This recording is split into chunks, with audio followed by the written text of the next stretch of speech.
think to myself, what a wonderful world.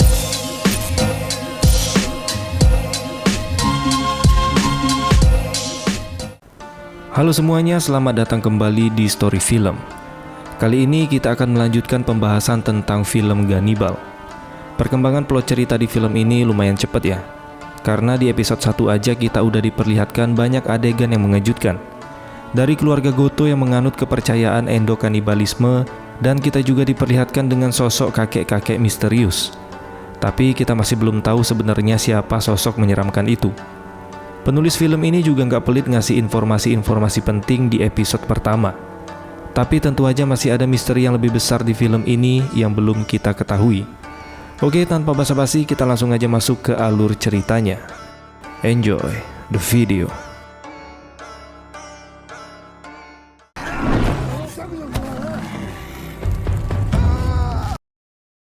Di awal film kita diperlihatkan dengan sekelompok orang yang sedang berjalan menggunakan jubah berwarna putih.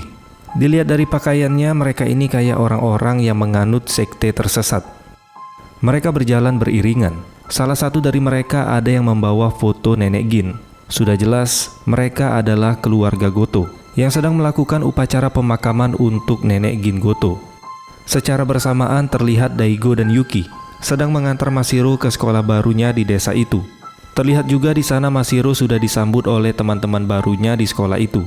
Mereka yang sudah mengetahui kalau Mashiro susah dalam berbicara, mereka sudah menyiapkan buku komunikasi untuk Mashiro. Dan buku itu bisa digunakan Mashiro untuk berkomunikasi dengan teman-temannya saat sedang bermain. Tapi di sini pandangan Mashiro terfokus pada hal lain. Dia melihat beberapa orang berjubah putih sedang berjalan beriringan. Di sana Daigo, Yuki, dan Mashiro agak sedikit terkejut karena mereka tidak pernah melihat hal semacam itu. Kepala sekolah di sana menjelaskan kalau itu merupakan prosesi pemakaman dari nenek Gin Goto.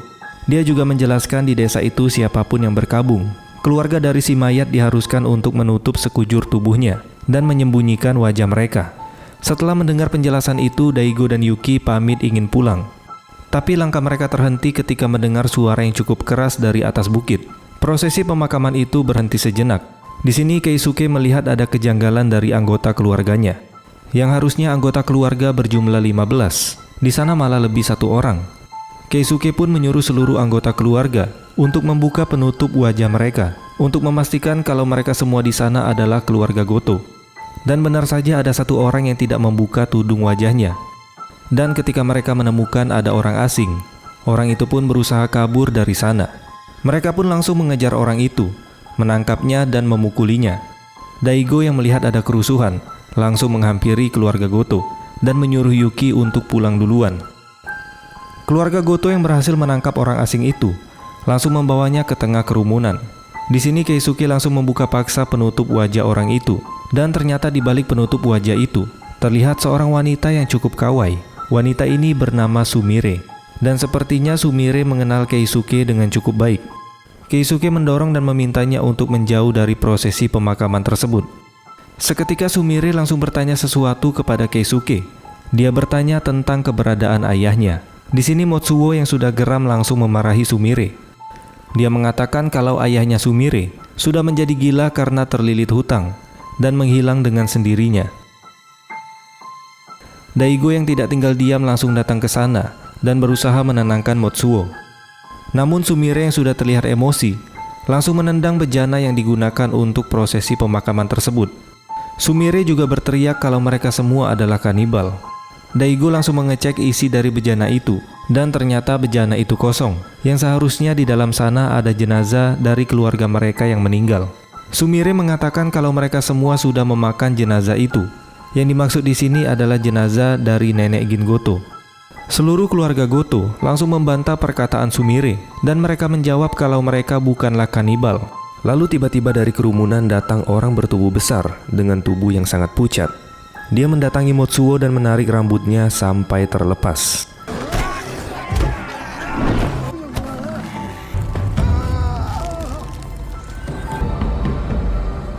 Pria pucat itu kemudian mendatangi Sumire. Tercium aroma busuk yang sangat menyengat dari tubuh orang itu. Di sini Sumire terlihat ketakutan ketika berhadapan dengannya. Orang itu menjulurkan tangannya seakan ingin menyentuh Sumire.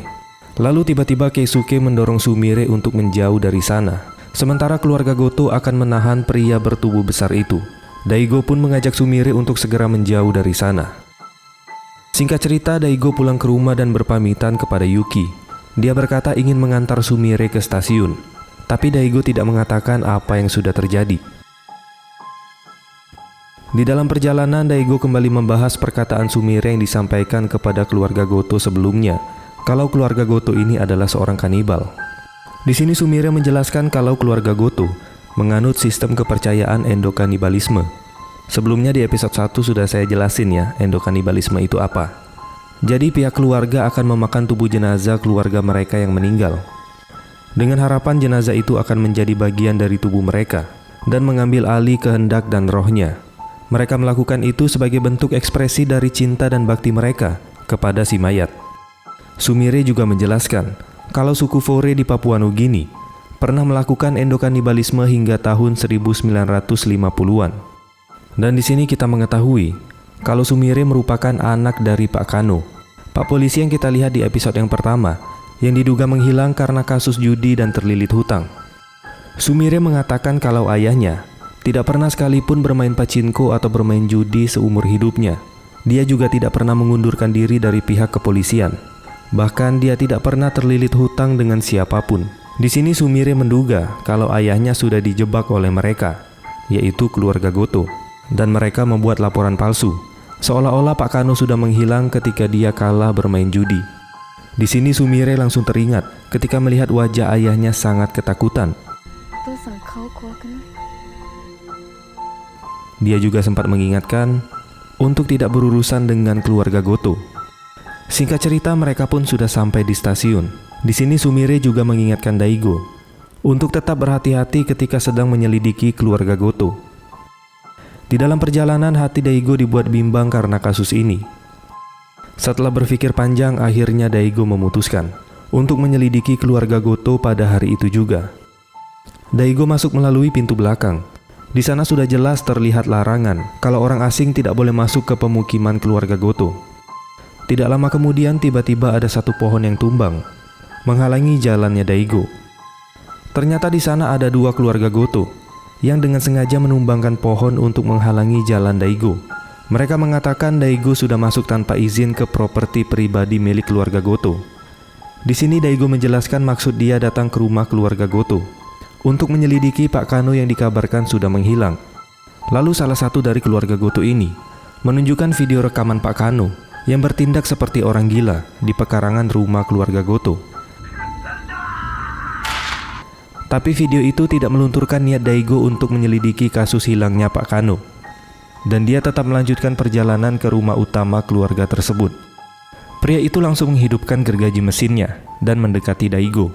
Di sini Daigo sudah terlihat ketakutan, tapi ternyata pria itu ingin membukakan jalan bagi Daigo agar dia bisa lewat menggunakan mobilnya.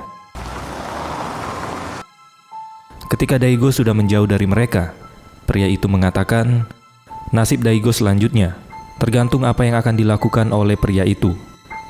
Yang dimaksud dengan sebutan pria itu adalah sosok misterius yang pernah kita lihat di episode yang pertama. Di sisi lain, prosesi pemakaman dari nenek Gin Goto sudah selesai. Di sini Keisuke mendapatkan telepon dari orang yang menebang pohon tadi. Dia memberitahu tentang Daigo yang berusaha masuk ke pemukiman keluarga Goto. Motsuo yang mendengar itu langsung marah dan ingin kembali ke rumah utama. Tapi Keisuke berusaha menenangkannya. Motsuo yang memiliki sifat arogan di dirinya berusaha untuk melindungi keluarga Goto. Keisuke tetap berusaha untuk menyuruh Matsuo tetap tenang, karena Daigo merupakan seorang polisi. Mereka harus lebih berhati-hati dalam menghadapi Daigo. Motsuo yang keras kepala tetap memutuskan pulang ke rumah bersama anggota keluarga yang lain.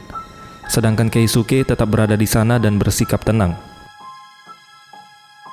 Dan akhirnya Daigo sudah sampai di rumah utama keluarga Goto. Sama seperti Pak Kano, di sana biarpun sudah berkali-kali memanggil orang rumah, Daigo tetap tidak mendapatkan respon.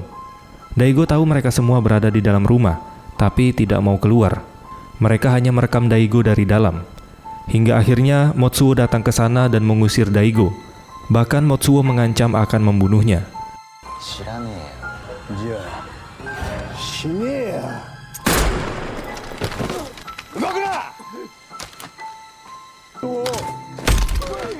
dan terjadilah perkelahian antara mereka.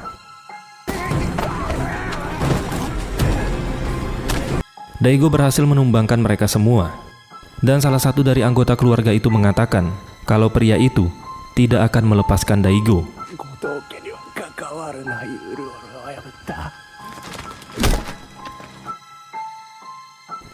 Di sisi lain, Yuki dan Masahiro sudah kembali ke rumah. Dia terkejut ketika melihat kantor polisi. Sudah ada Keisuke dan anggota keluarga Goto lainnya. Di sini Yuki dan Masahiro sudah terlihat ketakutan, dikelilingi keluarga Goto yang memegang senjata lengkap. Sedangkan Daigo berhasil meringkus keluarga Goto yang berusaha menyerangnya. Tapi sayang Daigo tidak menyadari kalau Dr. Nakamura berusaha menghubunginya untuk memberitahu kalau jari yang dibawa Daigo ternyata jari itu milik Pak Kano. Daigo memasukkan anggota keluarga Goto ke mobilnya untuk dilaporkan ke kantor pusat. Tapi ketika dia ingin memasukkan Motsuo ke dalam mobil, tiba-tiba segerombolan nenek-nenek dan kakek-kakek mencoba untuk menghalanginya dan berusaha meminta Daigo untuk melepaskan mereka.